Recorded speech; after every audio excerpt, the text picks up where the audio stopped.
Okay, I only have a shallow knowledge of von Weiner, and pretty much only know what Greg mentioned.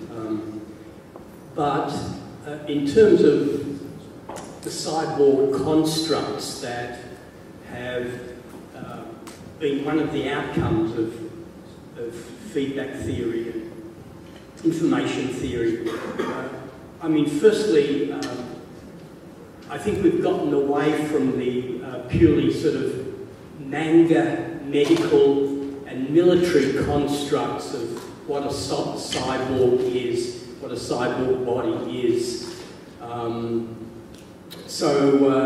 You know, often with the manga sort of narrative of a cyborg, it's often a body that's augmented by some exoskeleton that kind of amplifies the capabilities of the body, generally in terms of its power and precision.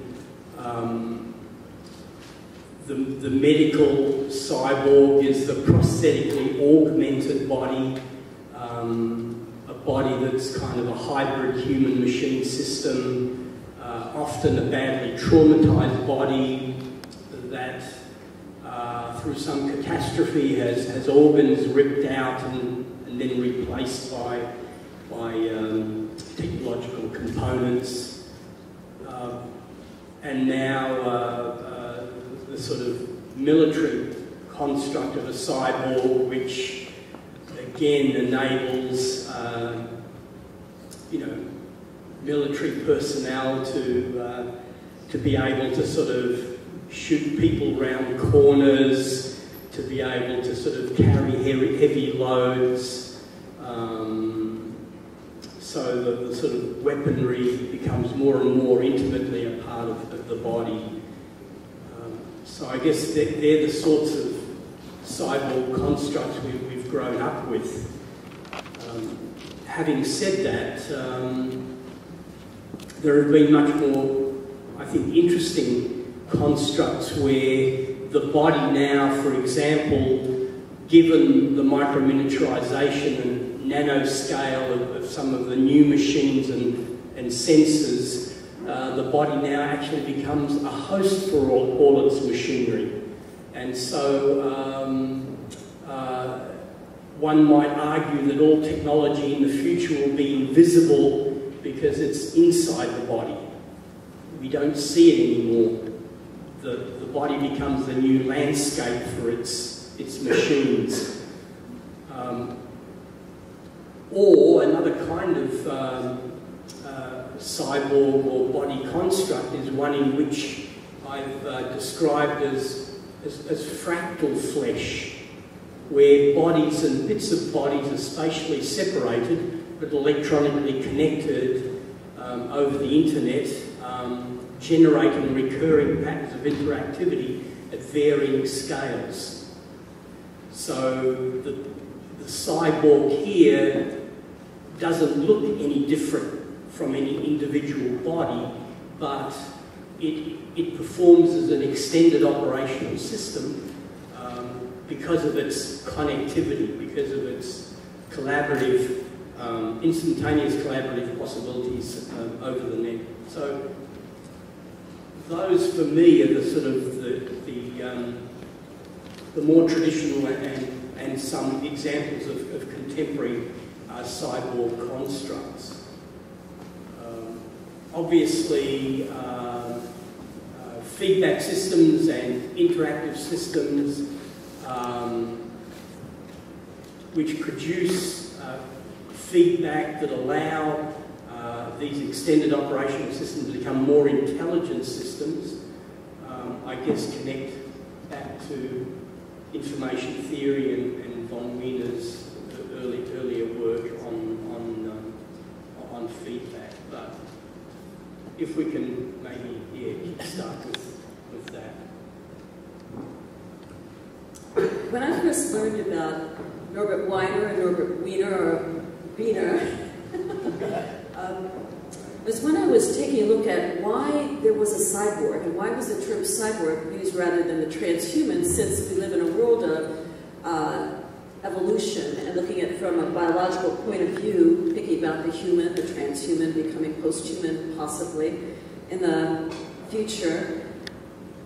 In my research, it all ended up with cybernetics, and I realized that my work stems out of cybernetics, which was a bit novel to me. I hadn't expected that, so it was a wonderful, delightful surprise. And when I began learning about Norbert Weiner and his work, it seemed that his book, Human Use of Human Beings, said it all. It was so consequential, how we use our ideas, how we use the innovation and inspiration and ability to design ideas and concepts through technology that could make or break a possible future for us, applying good sensibility and design problem-solving skills. Now, the issue of the cyborg is kind of interesting because the term cyborg was developed by someone else quite different than Weiner, and the way cyborg was developed at that time by Manfred Kleins, and in his talk to me recently about the issue of the transhuman and the cyborg, it seems very consequential to why we're here today and where we're going with the idea of cybernetics and the human use of human beings. How do we use ourselves to become what we want to be in the future? And how do we use the technologies that innovate the possibilities for our future? Now, Weiner went through a bit of a dismay in the later years of his life, and a bit of sadness and questioning about his own vision about cybernetics and building machines for World War II to spot the enemy and to develop a sense of feedback and control in killing. That affected him a great deal. It didn't diminish his respect for human use of human beings and human tools, but it did kind of set a precedent for where we are today with the anti-technology or bioconservatives or Luddites, if you will, or any of the groups of people like McGibbon or perhaps Fukuyama or Leon Kass or Bill Joy in the Wired magazine story about why we should return to the days of villages and why the future doesn't need us. So if we think about the warning of Norbert Weiner about the possible misuse of technologies, it brings to bear a whole new world of ideas about human use of human beings and the use of ourselves to being about a better world, perhaps, and not one where we're going to be fighting wars. So that kind of dismayed him a bit, and I think we should pause and consider it, but we ought not to use it as a salvo against the possible use of technology to improve our future. And that has been done, and we talked about that in our private little session. But that's something to think about. The cyborg, indeed, Manfred Kleins, let's tip our hat to him in building it. Now, the one thing I wanted to say about the cyborg within the realm of cybernetics is this. The cyborg originally was an appendage to the human body for going out to space exploration. We just saw a little video clip on that. And appending the body so that we can preserve the body, to preserve our dignity as humans in space flight, because of course zero-G is very difficult for the body to maintain with our muscle density and bone density. But above and beyond that, it was to append so that we could become something other. Now, Donna Haraway takes the term cyborg and makes it a salvo to a certain biopolitics about feminism and certain rights of gays and lesbians, and that's very lovely and very important too. But the original concept of the cyborg comes out of Manfred Klein and Kleins. So if we tip our hat to that and respect that, that's, I think, a very important issue. The second part, before I pass the mic on, is to think about where cybernetics stems from in human use of human beings and what it latched on with Van Neumann and other aficionados of the Macy conferences in the 1950s and 60s. And that brought in artificial intelligence. It was narrow AI, to be sure, becoming strong AI. But there we take a look at something quite different, second-order cybernetics. And I think the talk that we had 2 times before, where we got together in our groups and thought about what we are within the environment of who we might become, takes us back around to where second-order cybernetics ties very nicely into human use of human beings. We are our future. We can steer our future. We are not the scientists observing what goes on over there. In second-order cybernetics, we're part of the system. We are observer and participant in our future and how we build it.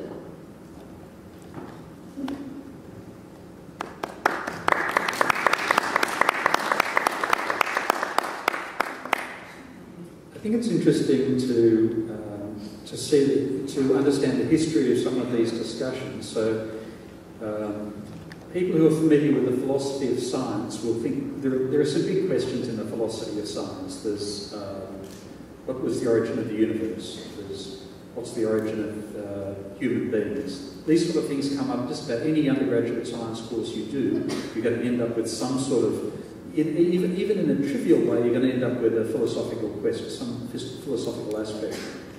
In technology, we're actually in quite a different situation. If you want to look at the history of the philosophy of technology, if you want to think about the philosophy of technology, the things you point to, you don't point to things such as the origins of the universe. You point to stories, and this is hugely ironic because engineers are going to be the last ones to go around telling stories, talking in terms of stories and the meaning of stories. But the examinations of the history of the philosophy of technology are things like the Prometheus legend. So the god who provided fire and removed limits on awareness of their own limits from human beings, who was then subsequently punished by the other gods. The Frankenstein book by Mary Shelley. Even some of the Marvel comics from the 1930s. You go to those and you see philosophical questions about technology. It's only quite recently, in the last few decades, that we've started to see serious discussion about philosophy of technology as a philosophy by technologists. People outside of technology for a long time have been talking about the philosophy of technology, but within technology, not so much. So if we looking at the cyborg issue, we go back a while and we see that one theme that constantly comes through Norbert Weiner's work is the idea of the golem. And the golem is the object of clay which is animated to life. It's an old story, and it's one which he deals with regularly. And his focus there is to say, you've got to be careful about what you wish for with technology because you may get it. Don't just be afraid of technology not producing what you want. Be afraid of technology producing what you do want. He gives the example. He tells there's a very old story that he tells in a couple of his books of the three wishes, the monkey's paw, and the three wishes. And a man is given three wishes. And he says, my first wish is to have $200. This is about 100. That's when there was a little bit more money. He wishes for that, and there's a knock on the door, and the person comes up, a person arrives at the door and says, your son's just been killed in the factory. Here is $200 compensation that we pay for people being killed in the factory. He's then in shock. He wishes for the return of his son, then like something out of Cat Cemetery, his son comes back as a zombie, and then he wishes for it all to be back the way it was. And Weiner makes this, tells this story not to be gruesome, but to make the point, machines are very literal. If we ask a machine to do something, we can't assume that it's going to understand the limitations of our language or of our planning or of our understanding. It's going to be pretty literal. So that's something in terms of this idea that we're going to be safe, because I must say I was shocked. These drones, these personalist planes that fly over war zones, the American personalist planes that fly over war zones in Iraq and Afghanistan. It's just a law has just been passed to make it legal for these to be used in the United States. So these personalist drones are going to start flying around the United States for peacekeeping purposes, I'm sure. And it's just this is we've got to. You can argue. I mean, a politician can argue for anything. As astute individuals aware of the potential danger of technology, we should be out there looking for human-enhancing ways of using technology. as well as that, we have to be amongst the first to say, be careful what technology you wish for, because it can have some diabolically difficult results. Maybe if there are any questions from the audience that people would like the panel to discuss, that'd be great.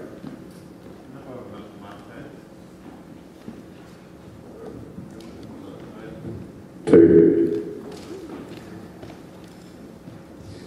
much. What you just said before reminds me a lot of this idea of friendly AI versus non-friendly AI, where friendly AI, you ask it to do something and it does so in a way that you're happy with and you're comfortable with, and you get the results you want.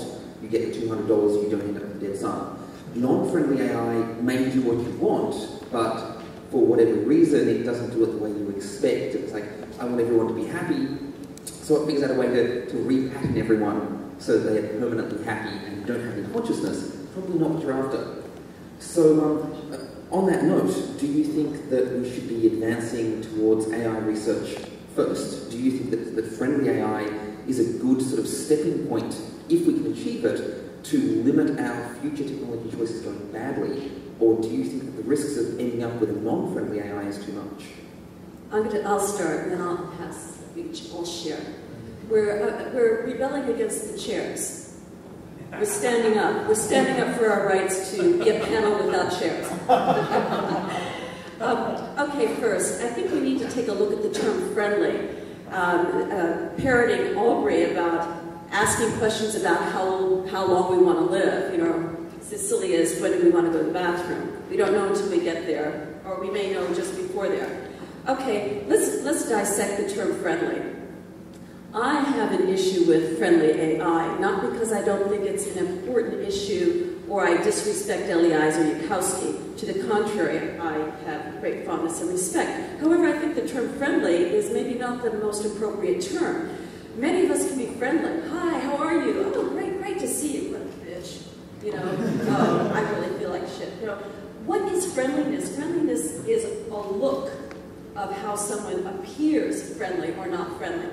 Better to have empathic AI, perhaps, or AI that has more depth and character, more experience, more wisdom, perhaps, more of the beauty of being able to discern. If AGI, which it is by the very nature of artificial general intelligence, is learning experience, it's general intelligence as compared to regular artificial intelligence. Okay, but that is a given. Maybe friendly is not the correct term, but let's just take that as an instance. I'd rather have a more empathic AI. The next part that I wanted to just comment on briefly is happiness. Happiness, let's all be happy. Okay, I adore David Pearce. You know, he's a very scholarly philosopher, but maybe we all don't want to be happy all the time, for God's sake. I enjoy my sadness and a little bit of anguish and a little bit of being annoyed or some pain. And the struggle in achieving a goal makes me feel fabulous afterwards. I went through Hades and I came out the other end. Maybe we don't need to go so far into Hades and get all bloody and messy and dirty. Maybe it doesn't need to be so difficult. But I think being happy all the time and friendly AI, I think we need to think about the terminology that we use. And Stelarc and I talked about terminology yesterday in a short interview discussion. So I'm going to pass the mic to Stelarc now and let him talk. He has his own mic, but don't tell him. Yeah, listening to Natasha, I think what's going to be interesting is what in fact generates a sense of aliveness in our interaction with robots or an AI intelligence, and also whether, you know, if we're going to sort of program affect into the AI, how are we going to sort of modulate it in a way that, I mean, we have emotions that can be very sympathetic, we can have emotions that can be rather destructive. So I guess for me as an artist, if we can generate appropriate interactivity with our machines, certainly affect is a necessary component if we want a more complex operational system. It's not just simply about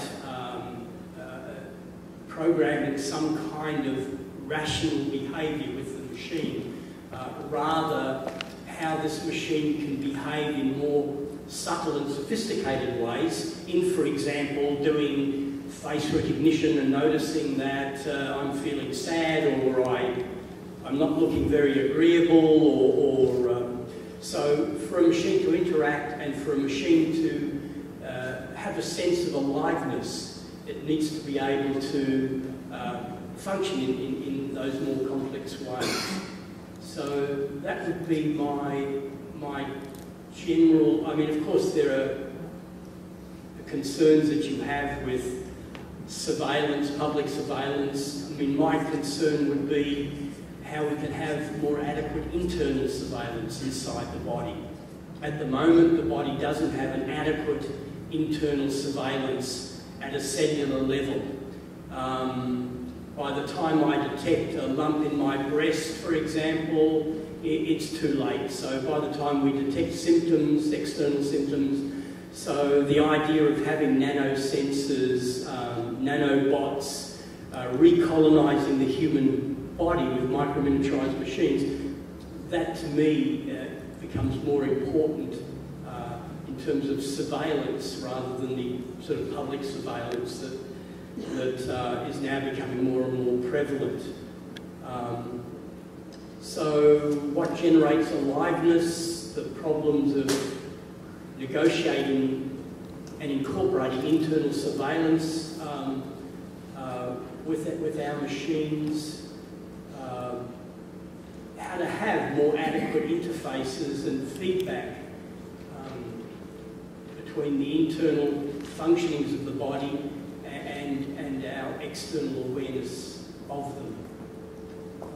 Perhaps we have to even consider the idea of redesigning the human body to make it, to better interface it with our machines and with the internet. Something that von Weiner alluded to. So they're the sort of issues that I would think are sort of most important and most pressing.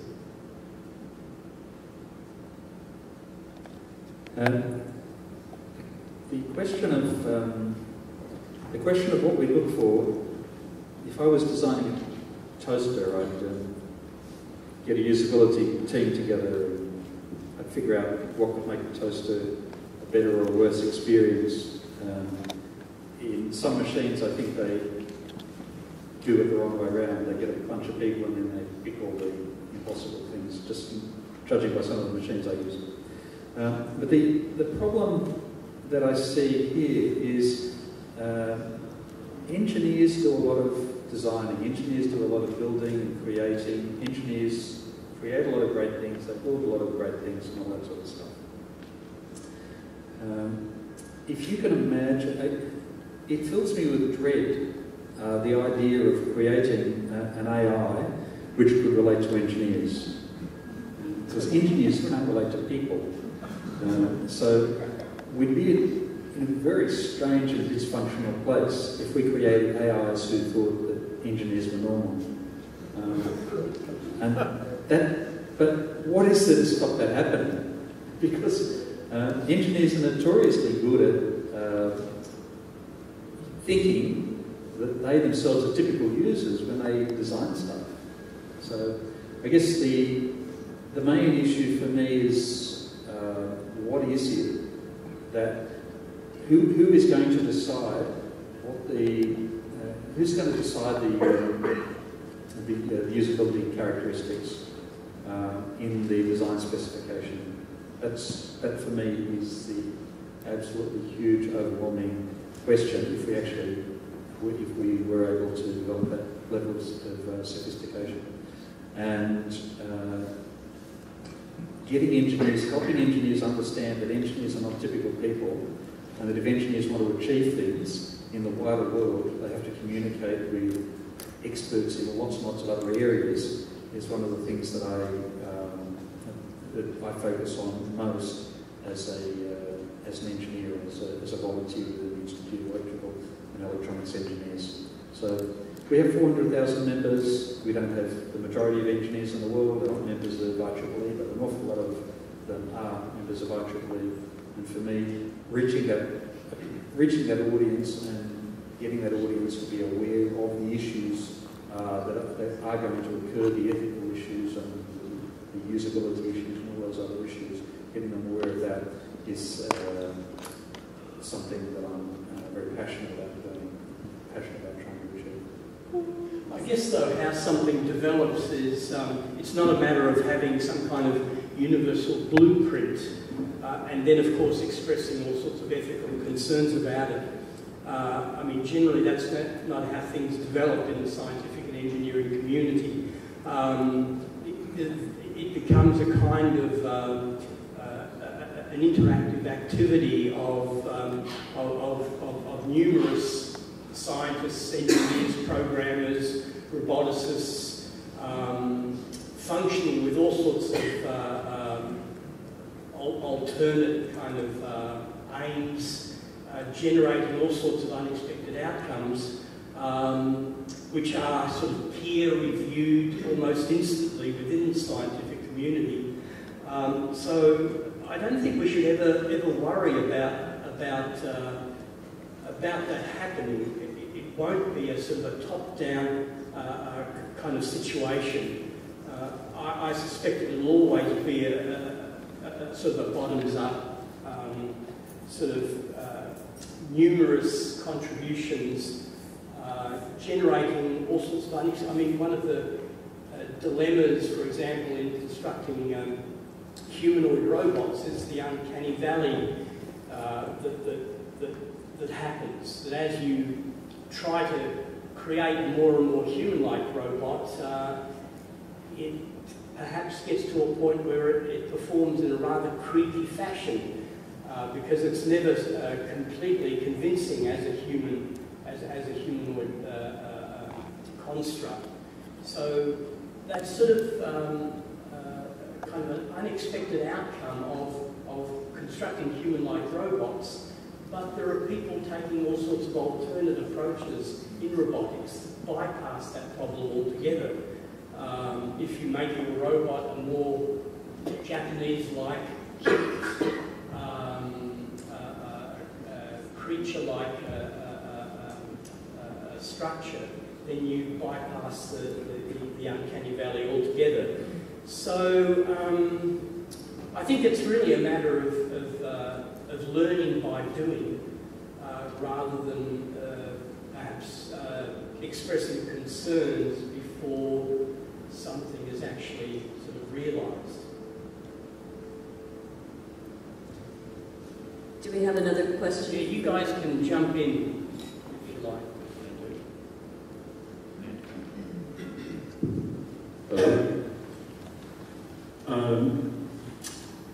The discussion so far, and certainly in Weiner's work, there's a concern about the instrumental utility of technology, of course, and whether that's going to be used positively or negatively. But bringing in the notion of general intelligence, you'd start to assume that part of that generality is at least a measure of emotional intelligence and at least a measure of decision-making intelligence, regardless of whether the system is going to be friendly or empathic or aggressive or otherwise. Do we have a right to assume, or is it fair to assume, that we can continue to have an instrumental relationship with technology when it reaches this kind of point? What was the last part? Can we continue to have an instrumental relationship with technology, or does technology then become an ethical, something that we have to assign rights to on its own? Yeah, I think so. I think that if, let's just say hypothetically, say there is a super intelligent with agency, and it, he, she, it, whatever gender, non-gender wants to assume, wants certain rights. Well, for goodness sakes, it ought to have certain rights. Then we get into the issues of the hegemony that we've had in civilization, throughout civilization, in different epochs in civilization about a certain order of things. And we haven't come to this particular situation, so we have to be very careful in thinking about human rights and all the foibles and all the accomplishments we've made for the blacks, the whites, the lesser, the greater, the indigenous, the others. So we've taken a look at, if we go back over history and think about how people, no matter where they're from, their ethical background, their ethnic background, the color of their skin, their religious beliefs, how we've had to get along and just try to work with each other. And it's difficult and continues to be very, very difficult, but I would assume that if there is a super intelligence, an AGI that has agency, whatever we want to call consciousness, that it will want to have certain rights. And I think that that is something that we're going to have to respect and a lot. Now, if the superintelligence becomes smarter than us, of course there's the singularity scenario, then we're going to have to really think about our own intelligence. And my supposition there is that we become the AGI. I don't see it otherwise. I think we have to become the AGI. Because I don't think that by our nature as humans, through our species history, that we will allow anyone else, another species, to take control of us. And that's just my particular view. Yeah, I suspect what will happen, though, is that these developments will be somewhat incremental and somewhat, our attitudes to them will be somewhat subliminal, that we get to a point where it's no longer meaningful to discern between a human or a robot intelligence. In other words, humans are going to be increasingly augmented and extended, and they'll have subdermal implants and all these sorts of developments. Machines will be increasingly able to become self-learning systems, self-replicating systems perhaps as well.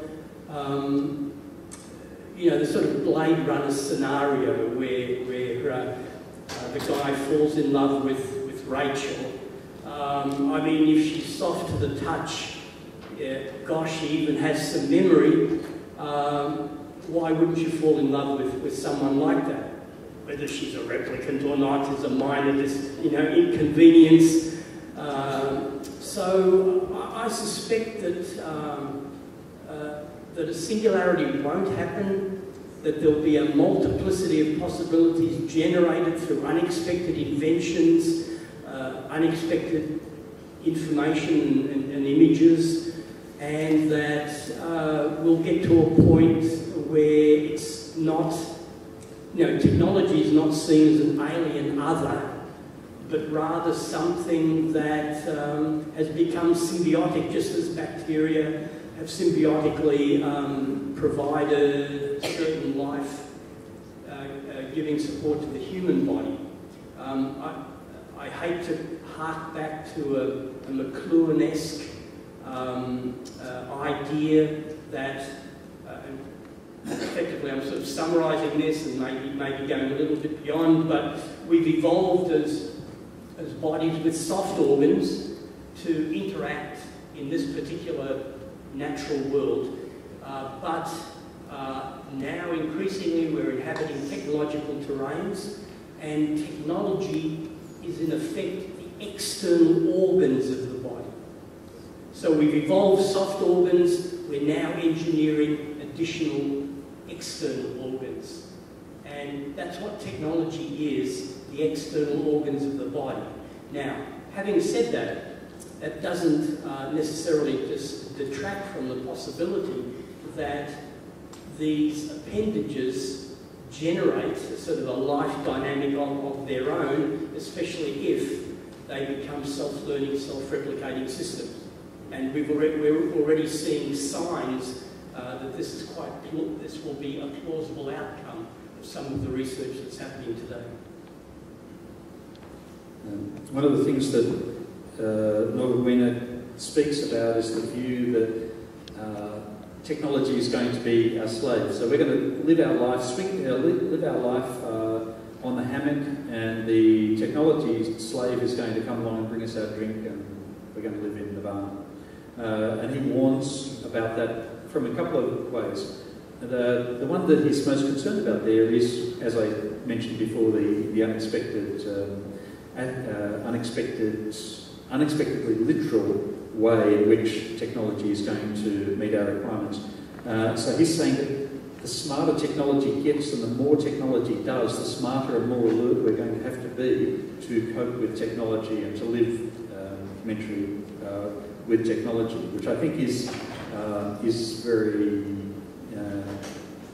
very sound. The other thing that I would say is, just to throw in, is the question of, if you buy your AI from Apple and I buy mine from Microsoft, are they going to talk to each other? Or are they going to beat each other up when they meet on the street?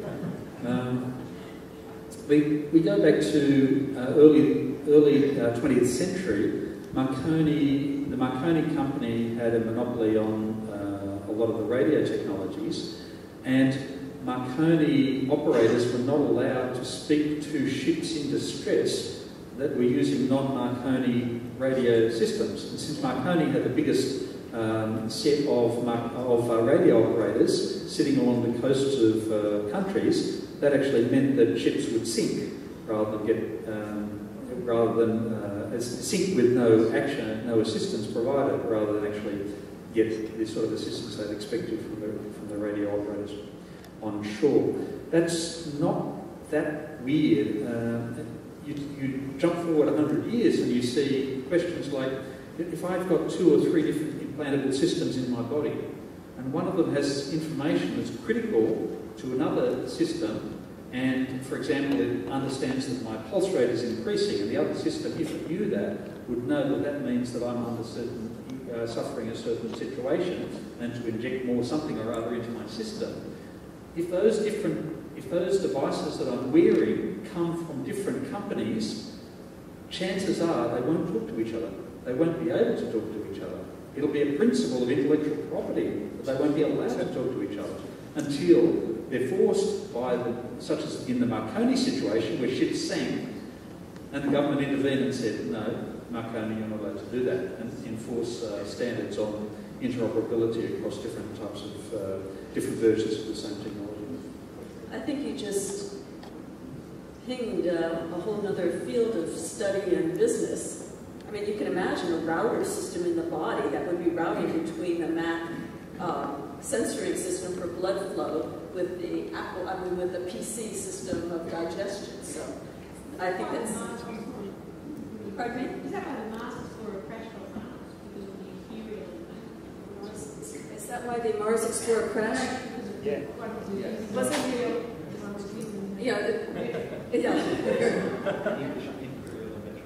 Imperial metric. Yeah, different systems. Yeah. We have a question here. The two, yes.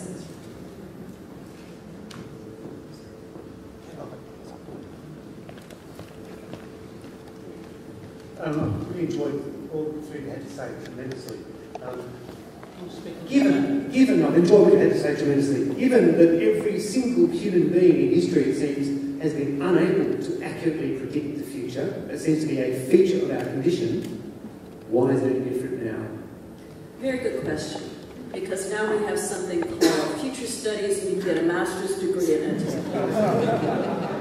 I have 2 masters, one's in future studies from science, and the other one's in philosophy, thinking about this. So I mean, it's kind of a circular argument right there. But hindsight and foresight, I think that we have the ability to look at our past mistakes in hindsight better now, because we don't have to walk to the library or take a horse to the library and look at, single editions of information handwritten.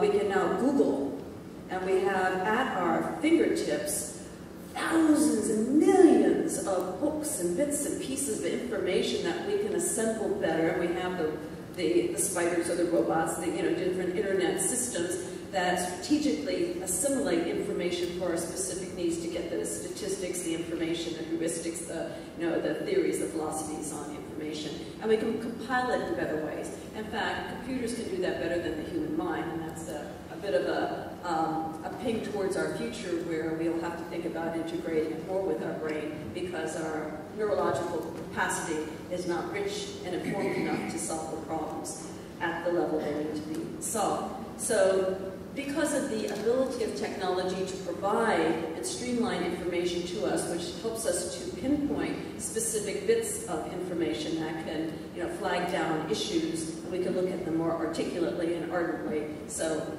in that sense, we have better. And the advantage of just being alive now rather than being alive 100 years ago, we've seen what's gone on in the past 100 years, so we know that it's really bad to allow one ruler to take over the world and to kill millions of people because of a particular ideology. We've learned about viruses spreading, the Black Plague, different diseases, how they spread. We've learned enough about that, and there's so much more to learn. So I think that hindsight is very good in that regard. Foresight, again, we have a certain system analysis, strategic thinking, scenario planning and development, ways the whole futurology of systems analysis helps us better articulate possible futures. But there's no way we can succeed at the level we need to at this point. Yeah, the other thing to kind of to emphasise too is that technology and machine systems and so on are not necessarily simply or simplistically enabling systems. Technology can be highly destabilising, or new technology can be highly destabilising.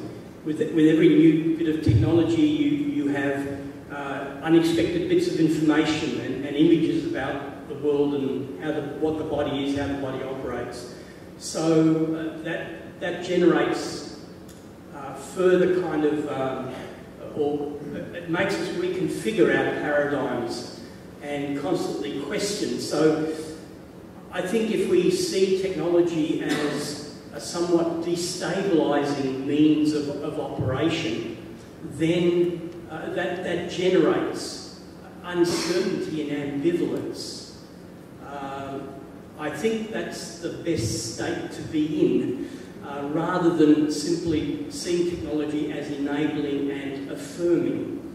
And also, artists have always been in the business of generating contestable futures, as opposed to methodical research that has some sort of utilitarian function.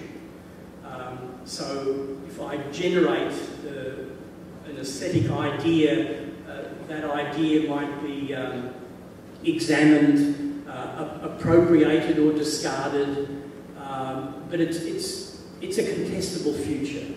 So we're not about making blueprints that are either proved to be dystopian or utopian, rather generating a multiplicity of possibilities that can be examined and evaluated. That's kind of what happens in the scientific community as well. I think it's just simplistic to assume that with every new gadget, the body is increasingly being augmented more and more and enabled more and more. I think quite the opposite is happening. Every new technology will kind of, in a sense, remodulate the ratio of our sensory perception and our cognitive understanding of the world. I'm very interested in the approach taken by the philosopher Walter Benjamin. For him, history isn't something that's fixed in the past. History is a whole bunch of events which people today can recover in different ways. So it's not just about learning from the past, it's about how we understand and present and appreciate that past.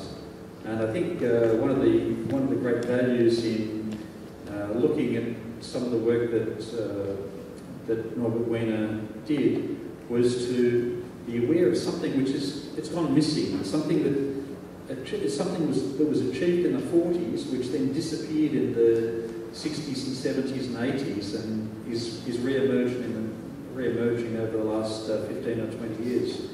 And that for me is perhaps the best thing we can do. We shouldn't underestimate the complexity of the past. We shouldn't see the past as a bunch of simple things that inevitably led to the present. We need to look at the past and see the past. Each moment in the past was full of all the options that the present holds. A particular path was taken, but it shouldn't lead us to ignore what those other options were in the past. And we've got a lot to, I guess what I'm saying is don't look at history in a simplistic or stupid way. And then just as a counterpoint to that, William Gibson's idea of the future, which is really interesting, I think, is that the future is already here. It's just not evenly distributed yet. And on top of that, we have to go back to thinking about Buckminster Fuller, who said we have plenty, we have enough. It's a matter of distribution. So you put those two concepts together. It's all here, the future's here, it's just not distributed evenly. And Buckminster Fuller's notion that, yes, we have everything we need, it's just a lack of the routers to distribute it appropriately. Yes, question here.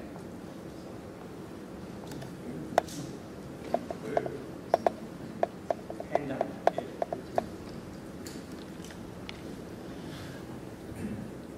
Assuming we're in house and we live for a very long time, like 500 years, how do you think we'll manage our relationships?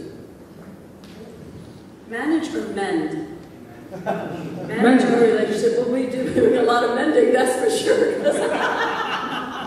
It used to be, you become famous if you outlive everyone else. The deck is stacked differently now, isn't it? How will we manage our future? You know, it's a very interesting point because usually we think on a very linear basis. You're 15 years old, you need to have established this or accomplished your adolescence to this stage. You're 25, you need to have accomplished this. By the time you're 40, we have a plan of what we're supposed to do, who we're supposed to be, how we differentiate. And the older we get through time, there's certain criteria that we're supposed to meet. And then we get to a point where you're elderly and you're the grandparent or the wisdom, and then you can sit back and scowl and you're playing whatever. But when that changes, we almost have to reverse in a way. So it's new territory for us, and it's quite exciting. And we were talking about this yesterday. Betty White, a U.S. comedian, has a new TV show, and it's for the senior citizens. Well, I'm a senior citizen, but for those of us who are young at heart, senior citizens, where they're playing tricks, they're doing punking the younger people, and it's very funny, but it's a change. It's like Ashton Kutcher's Ashton Kutcher, I was saying there, didn't know who it was, how he punked his friends. So Betty White is punking the young people. It's a very interesting play on the terms of who's got the wisdom and who's got the power. Now, this is just a fun type of TV show, and it'll have its day and then pass on, but I think it's something that we really need to consider. What are the new parameters? What is the new environment in which we exist if we're going to exist for hundreds of years? How do we play this out? Who do we become? And I think it's an open field, and I don't think anyone has the answers, but I think it's a very exciting time indeed. Yeah, just some personal kind of little stories that might also augment what was said now. I've got an ear being constructed on my arm, being cell-grown on my arm, and I always thought that a guy with a few extras would get along better with his partner, but I lost several partners on the way to realising this project. So being augmented and having additional bits and pieces may not do your relationship any good. Also with my prosthetic head project, which is an embodied conversational agent. So if you interrogate the head responds to you by speaking to you. And often people would flirt with the head, ask it what it's doing, after hours, and would it have a coffee, or might it want to get married with them? And I would sort of sometimes listen to these exchanges, and I would be rather saddened by the fact that they were flirting with my prosthetic head, but they never flirted with the head with all the bits attached.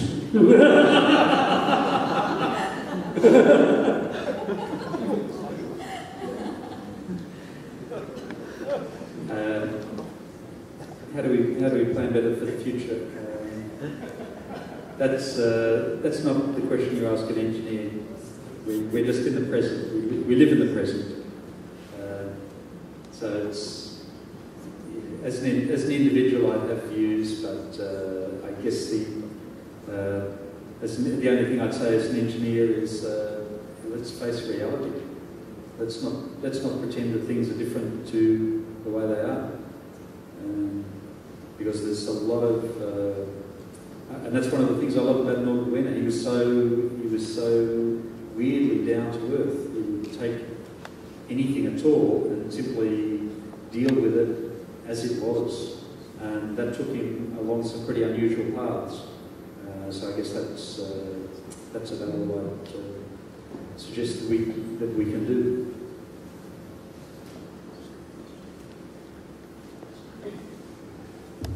Hi, this is maybe a question mostly for Greg. People, well, at least in my experience, don't seem to use the word cybernetics much anymore. I was wondering what has sort of become of that research program or approach. Sorry, I missed the first part. Sorry. Can you hear me? It's the acoustics. It's actually very difficult, even if you're speaking loudly. So try to be as clear as you can. Yeah. Okay. So cybernetics is not a word that you hear that often anymore. I'm wondering what has happened to that research program or that approach.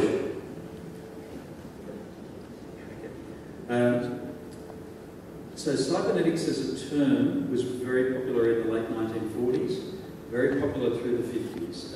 It was adopted particularly, not so much in the US, and it's interesting to see that if people are familiar with Deming's PDCA and quality processes and stuff like that.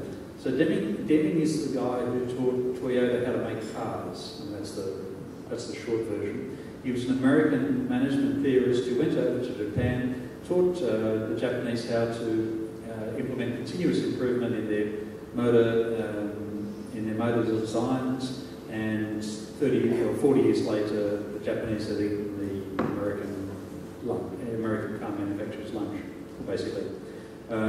Deming was part of that early cybernetics period, There were lots of other people came out of that cybernetics area and headed off into different ways. Some of the people who stuck around in the cybernetics area, especially after Norbert Weiner broke with some of his key collaborators, then ended up focusing very specifically on local bits. Internationally, it tended to do better than in the US. So in the Soviet Union, in 1954, say, it was considered to be a capitalist deviation, but by 1956 it was considered to be decent, good engineering practice. And it's probable that without the lateral thinking that was introduced in the mid-50s, they would have had trouble achieving what they did in their space program. So it's certainly opened the doors. Whether or not it was cybernetics itself, the changes and discussions around cybernetics certainly provided Soviet engineers with a way of dealing with things differently. In countries such as India and China today, you see large corporations have cybernetics departments. You don't hear very much about them if you're outside of that community. The problem, I'd say the problem with cybernetics itself, and that's why the focus that I've placed is on Norbert Weiner and Norbert Weiner's work, including cybernetics, rather than saying the focus should be on cybernetics and resurrecting the name cybernetics, is that cybernetics it meant everything to everybody at a certain point, and that's certainly a weakness. It was criticised for that, and I don't think it was fairly criticised. So if, for For example, an early Soviet criticism of cybernetics by Kolmogorov was, well, if cybernetics does all of these things, it does everything, which means it does nothing. And I think he was actually, so his early criticism of it was, that was before he actually was able to get first-hand copies of texts that he could read and study on. But nevertheless, his summary, his impression, was not that far off the way a lot of people took up cybernetics. In practice, so I mentioned the Stafford Beer project in Melendez, Chile. That was the only case where somebody actually attempted to implement a cybernetics approach to government, although there was nothing in the cybernetics approach itself that prevented that being done. And in other areas, for example, in AI research, basically there were a few triggers through the cybernetics process, and the cybernetics movement, and cybernetics individuals, which sparked off other pieces of research. But those other pieces of research, in general, if you follow their trajectory, they went straight back into the narrow field. They lost their... So on one hand, you had some cybernetics people who focused on everything and lost the focus that way. You had other cybernetics people who took a particular idea out of cybernetics and then dived back into very, very narrow science, narrow non-multidisciplinary science. Was it ahead of its time? Was it too far ahead of its time? I'll add to that. That was really excellent and spot on. Just to add from the sidelines onto that, cybernetics was so associated with war and men and war and taking control that it got a bit of a bad rap because of that, the term affiliated with the machine and war. Okay, the other aspect of that is the government stopped funding a lot of the projects that came out of cybernetics, like artificial intelligence at the University of Illinois, at the Brain Computer Laboratory with von Forster. So without the money, which was taken away in the late 1960s, 1970s, that kind of fizzled out. So AI stemmed out of cybernetics, but when the money was pulled back, there was no money coming in, and then AI had a long winter. And that's the terminology used for AI when nothing was happening. And the problem there was the schools wanted so much funding to build AI, so they suggested they could do more with AI than was actually feasible. So they got a lot of money when they didn't produce, money was withdrawn, and AI got a bad name. AI had a long winter, and it's just been, with Marvin Minsky coming back and McCarthy, neural networks, and then the latest, 20 years of AI, and then going into artificial general intelligence, it's now surged ahead and become quite popular. The other aspect of that I wanted to mention is that in culture, what happened was cyberpunks, and the cyber culture kind of took over that cybernetics, and it became cyberpunk. So then we have Gibson and the different stories and science fiction, which stemmed out of that cybernetic concept. So cybernetics lost its name and presence, and going back to the beginning of it, the Macy conferences are what set cybernetics off and became popular, but it was a very insular group of people, of brilliant minds dealing with computers. Computers weren't that hot. They were big machines that were the size of this room. Now you put one in your arm. So back then it was just almost too big, too much, too affiliated with the army, etc. The other point I wanted to make on that, I think I've forgotten it. This has to do with not having a chip in my brain.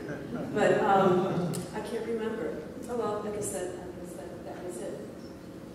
Actually, something to follow on, talking about AI.